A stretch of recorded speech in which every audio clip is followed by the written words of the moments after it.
Hello, we are back in the laundry room, as you can see, which means it's time to talk about video games, because that's what we do in the laundry room, of course. Today I'm going to be talking about my recent excursion with the Sega Dreamcast. Now, the Sega Dreamcast is the only Sega console I own. I've owned it for quite a while now. I want to say like at least 8 years. But I've never actually played it. Not in the sense of like, oh, I've owned it and all these games, but like, I'm too busy looking at my money so I can't play games or whatever. But the only game I owned for Sega Dreamcast for most of those 8 years was Centipede, which is a kind of like a remake of Centipede, like a 3D version. I'm sure it's fine, but it's like, who's gonna boot up an entire console just for Centipede? Nobody. And yeah, this is the only game I've had for it for years. And Dreamcast games are expensive. They really are. And quite interestingly, they always have been. While a lot of other retro libraries definitely went up, like at around 2021, around the pandemic time, when every game became overvalued, the Dreamcast has always been expensive. And the reason for that is because the people that actually buy Dreamcasts and the games for it want to play them. So the price has gone up a lot more naturally, which is something that I feel like kind of speaks to the spirit of the console and just how wonderful it is and how it's a console that really is made for video game fans above all else. And one of the only video game consoles that I can really say that for, but I'll get to that in a minute. So yeah, I also got, it's hard to complain about Centipede being the only game when this awesome, just so cool carrying case for the Dreamcast. This is what I got it in, and it was for $8. And it also came with 2 controllers, 2 VMUs, a rumble pack, and it's the black one. It's the Sega Sports one. On the memory card, they didn't really play sports games, so I have no clue what happened there. Maybe they deleted the save file. Who knows? Who knows the history? I feel like something must have happened, right? Because it's like, why do they have only Centipede when they have a sports edition version of the console and the memory card has data from other games? So who knows what happened? Maybe they stole it from Blockbuster. Who knows? But yeah, I don't know. It's always been this cool collectible, but I decided enough is enough. It's time to get used out of this thing. And after looking on eBay for a bit, and I've always been scouting used game stores for Dreamcast games. They're never cheap, if they're there at all. And I'm like, let's do it like in 1998 and just burn a bunch of CDs. So that's what I did. We've got a few of them. We got Mr. Driller, classic. There are better versions of the game, but it's just a very fun multiplayer game to have. We've got Crazy Taxi 2. This is the first one I burned, and I didn't realize that the speed you burned it actually mattered. So I burned it as fast as possible, so it looks like it's been stepped on. For the sake of my Dreamcast, I'm not gonna play this disc again. But yeah, I don't know. I love Crazy Taxi. It's one of my favorite arcade games of all time, and I've never played the sequel. This is the game I was always looking for. I was always looking for Crazy Taxi 2 because it just seemed like a no-brainer. It wasn't that expensive. It was probably like $15, now it's like $30. But I just couldn't find it, so it's like, man. And this copy of Mr. Driller, it didn't actually play, so I'm gonna have to burn it again, but that's what this little folder is. It's the shame folder. We've got Choo Choo Rocket. This is a brilliant multiplayer game. It was the first game, so the first Dreamcast game to have online play, I believe, which is such a interesting, innovative part of the console that just proves that I don't know, it's like, everything with the Dreamcast was so purposeful and interesting. It's like Sega had gone over the weird division they had created for years between, the America and the Japan divisions, as well as like what they even wanted to be, because the Saturn itself was split so hard in the middle between, the architecture was built for 2D games, but 3D games were getting big, so they had to put 3D games on it. And just like the Dreamcast just wiped the slate clean and just decided, okay, this is going to be a really interesting, a powerful console for the time, focusing almost entirely on 2D games, or 3D games, while still not getting rid of that 2D stuff, so you can have those fighters that everyone loves. And it's going to focus on games, for video game fans. That's why it sold so great initially, because, as a video game fan who's in the know about these kind of things, it must have seemed like just so appealing immediately. Yeah, Choo Choo Rocket, epic game. Seaman. This is the other game I've been dying to play on Dreamcast for years. It's the extremely weird life sim, I guess you could say that. Pet sim game. With, the fucking weird fish that evolves in real time. Just super crazy Nintendo 64 DD shit with just like the use of the clock and like this interesting interactive experience and the whole microphone thing. Like, I love that microphone with the bulb on it. Like, it's so awesome. It's like an anglerfish. Like, I need that thing. So yeah, I was like, instead of, I don't want to pay $100. The fact that they made this game, Seaman, like, that's cool. That's awesome. It's this weird experiment. Like, these kind of things happened a lot more back then, but it's still really admirable. The fact that this actually was popular in Japan, it sold 1 million units. That speaks to just a sense of wonder that I hope still exists in this world. I don't know. Virtua Tennis. Haven't played this one yet, but I've heard it's really good. There's a sequel that's only in Europe, so that's interesting. I would love to play this, but I'm not really into tennis, but I've heard from a lot of people that you don't really have to like tennis to like the game, so that's cool. Space Channel 5, another one I haven't tried yet. Just another one of those Dreamcast classics you kind of have to play. I haven't gotten to it. Daytona USA. Now, Daytona USA is a game that I'm mixed about for a few reasons. One is that I am terrible at this game. I can't wrap my head around the gear system. I've been trying for a while. I think I'll get it eventually after doing more practice, but like it's not a very beginner-friendly game. Like, I don't know if the automatic mode is like necessarily like so bad you can't actually enjoy the game. It seems like that. Like, I haven't been able to like place, even though I feel like I'm decent enough. Like, it's kind of hard to pull those hairpin turns and everything, like with braking and all that. Like, I feel like I just don't get it. But what I do get about this game is the vibes. I'm sorry for using that word. I'll try not to use it again. The sunniness, the happiness, the joy and speed of movement, they capture it so acutely, and it's not even like so blatant to the point where it's like obnoxious. It's like, it has this beautiful, like super happy, uplifting music. It's so colorful and fast. And like, it's just a game that feels like it loves life. And I feel like it's, even though it was a Saturn game or an arcade game that was ported to Saturn, I feel like it embodies the Dreamcast so well. As Sega was crumbling, in the 90s after the failure of the Saturn and the 32X, they weren't this doom and gloom company. They were still believing in, themselves. They still saw nothing but blue skies, and that's so inspiring. Most companies, if they were in Sega's position, hemorrhaging money every year, they would buckle down on whatever was working, play it as safe as possible, and go out in a completely unremarkable fashion. That's what's happening today with companies like EA and Activision. While they're probably not going to die, they've hit these awful, controversies and like these rough patches, and they decided, whatever, we're just going to focus on the one thing that works and ride it out into the sunset. And that's what they're doing, or at least Activision with Call of Duty. Every single developer does that. Sega said, no, we're going to use every single ounce of life we have left to make amazing games that people will remember and love forever. And there's something so admirable about that. I don't know. You can't really beat it. And they were so tongue-in-cheek, like they knew they weren't going to be able to make it. Either way, the developers at Sega have said that the Dreamcast would be their last console, either way, pretty much. They made an RPG of that where you have to save Sega from bankruptcy that released days before the company announced the Dreamcast was discontinued. It just speaks to a company that just has so much confidence in itself and its ideas that it's just impossible not to fall in love with it. I don't know.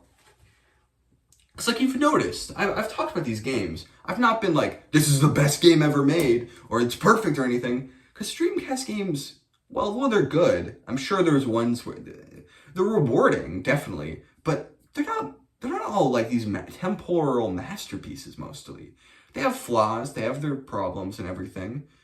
But it's the heart, it's the ambition, it's the enjoyment of playing these games, flaws and all, the experience of like living through these like game ideas that were so innovative and were basically being done for the first time. Like, there's just something so magical about that.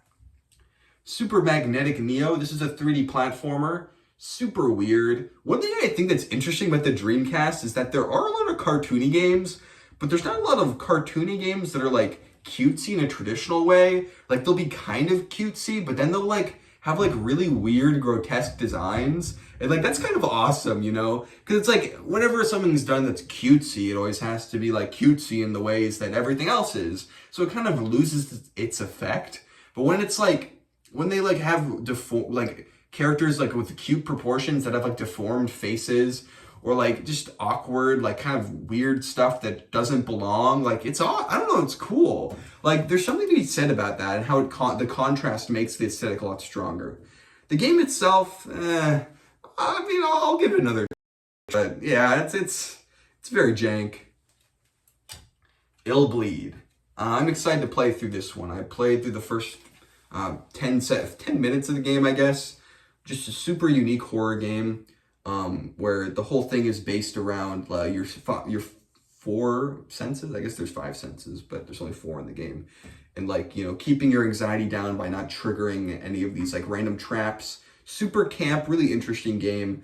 I heard it's really hard to wrap your head around, or like, impenetrable, which kind of scares me, but I'm up for the challenge for this one because I know that it's a cult classic.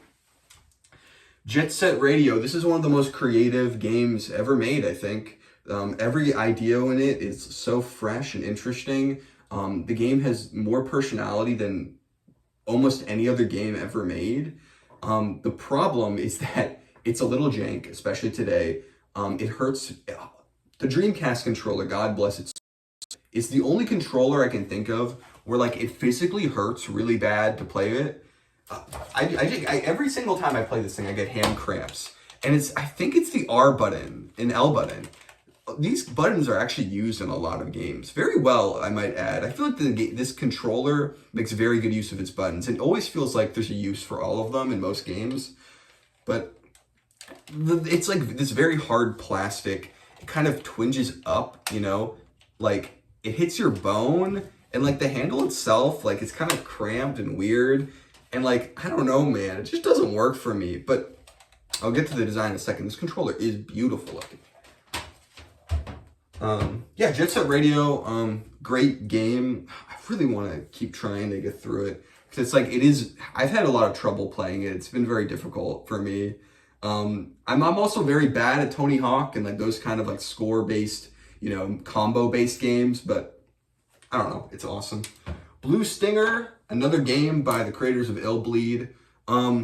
It's just an interesting game for like, historical reasons, being before Illbleed and all of that. You see the trends there. Nitrorad made a fantastic video about this game that really made me want to play it, just to experience that sort of interesting, I don't know, the place they put him in, and like, the mixture of like really strong elements and like camp and also bad elements, and how those all come together. But honestly, after playing this for 10 minutes, I'm thinking maybe Nitrorad is just a really good storyteller, because I don't know if this game's for me, but that's okay. In this little packet, we've got Ooga Booga.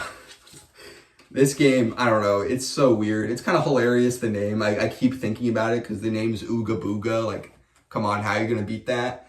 But yeah, it's an interesting multiplayer game.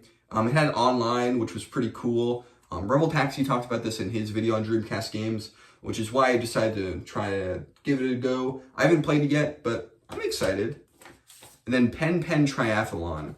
This is one of the Dreamcast launch titles. It is incredibly weird. It's kind of like Fall Guys, I guess, where you play as like one of these extremely weird looking penguins, and you have to jump and then swim and then slide in like an obstacle course. Very simple, but honestly very fun. I like this game a lot. It's one of my favorite ones on the Dreamcast to actually play. I really respect the art design too. It's kind of like Super Magnetic Neo, where it's cutesy in a way, but the artist deliberately made the characters look just kind of disgusting and weird, And that's kind of awesome because it's like they were sick of the idea of penguins being these cute little things, this cute little button, blah, blah, blah. So they made them like these freaks, and like that's awesome. Like, I don't know, that's such an inspired decision. And this was a Dreamcast launch title, which is really interesting. In Japan, the Dreamcast's launch games were fascinatingly weird. Like, there was no Sonic Adventure. There was Pen Pen Triathlon, or Tri-Isolon, I think is the actual name. There was Virtual Fighter 3 TB, I think it was called, which was basically the game, the hit game. You know, Virtual Fighter did extremely good on Japan on Saturn. So that was basically all you needed in Japan. But they had this Godzilla game that reviewed horribly, and that was it. That was the entire launch. And it's like, really? That's the launch? Like, that's terrible. At least from my perspective, it's like, I don't know, this game is, I like this game, but it doesn't have that much content, so it's like, what are we doing here? But I don't know. It made sense. Virtual Fighter, you need to get the console out. Sonic Adventure probably wasn't too far away. A lot of other games. It was cool. And yeah, those are all the games I've burned. I definitely plan on burning more and playing more, just getting more Dreamcast into my bones. But let's talk about a few other things that are kind of related that I find interesting. One is the design of the console. This thing is beautiful. It's like the Wii and how every single thing in the Dreamcast has a certain shape that's included. It's kind of hard to tell in this video because it's very dark in here, or I guess the shadow's weird. But basically the design is a circle with a triangle going into it and a little red blip. The way this lights up is so cool. Like, I don't know, I love it. It's like, it's very unique because most of the time when the console is like a little light in the corner or something, but here it's like this triangular focus, and like, I don't know, it's just awesome. I love it. The disc, you know, the box art also has a circle with a little blip. And then the controller also has a circle around it. You can't really see it in the imprint. And a little blip, a little triangle. And I think that's awesome. Like, I don't know, just making your design so cohesive like that, it gives value to like these simple shapes. Because that, you know, a circle with like a little thing, that's Dreamcast, you know? And then there's this squiggly line, which is such a good logo. I love that so much. And the console itself, even booting it up, has so much personality. I think Dreamcast is one of the best startup sounds ever. It just makes me so happy and peaceful. Like, I don't know, man. It's like everything's gonna be okay. And I love the weird beeping noise this thing makes and how loud it is. Like, it really feels like it's alive. Like that slogan, "It's thinking." Like, I don't know, man. Like, it just a console. It has so much personality, and I love it, man. I love it. I love what the Dreamcast means. Like, look at this controller. Like, this thing's a work of art. It is so strange. Like, you have the VMU slots in the back, and there's two. And the way that the cord is on the bottom is a legendary feature. You know, you can put it onto the top. The little divot there. The analog stick is another part of the system that's painful, you know, because it's this very hard plastic. But it's one of those magnetic ones, so, you know, it'll last forever, so that's good. Honestly, it makes it way better than the N64 stick, because that one's not gonna last forever. Those things suck. The D-pad is weird, but I kind of like it. This might be the first console to have this unique face button layout with A being on the bottom. The Xbox still uses it, which is interesting. And the start button there. These are analog triggers too, which, given the fact that there's a lot of arcade racing games, it makes a lot of sense. But yeah, I don't know. It's a great controller aesthetic wise, but actually playing it is like painful. Like, I don't know. It makes you think. And also, like, obviously the transparent plastic, like, gorgeous. And then my Sega sports ones. One thing I think is really cool is they made the wire black to match with this thing. That's awesome. That's such a good attention to detail. And yeah, Sega Sports. But it's another controller. I do have two VMUs. These things were like, you know, the memory cards had a screen on it. So cool. Has little buttons. There's like some little mini games you can play with some of them. It shows like a funny little image whenever you play the games. Just pretty legendary stuff there in general. Yeah, I've got this cool like this smoky transparent one and this white one. Just awesome stuff. And I think that's all there is to say about the Dreamcast, at least for now. I've been loving my time with it. I haven't experienced any game that I'd say is like a masterpiece. Like it just knocks me away and I'm like, oh my God, my life is different.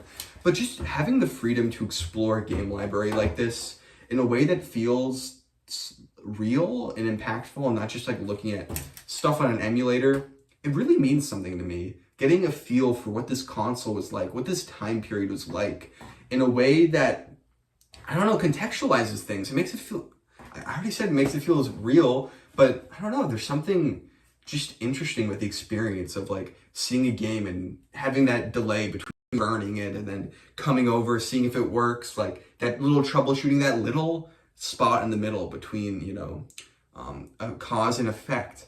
It makes it feel like exploring and like doing something like wonderful and beautiful. Like, I don't know. I love the Dreamcast, man. I love it. It's a good console, and yeah, there's also 2 Sonic games on it. I'll play those someday. That was a really cringe thing to say. Oh, whatever. Thanks for watching. Have a good one and enjoy life. Also, do you like my insane mustache? It's completely unkempt. It's freaking insane.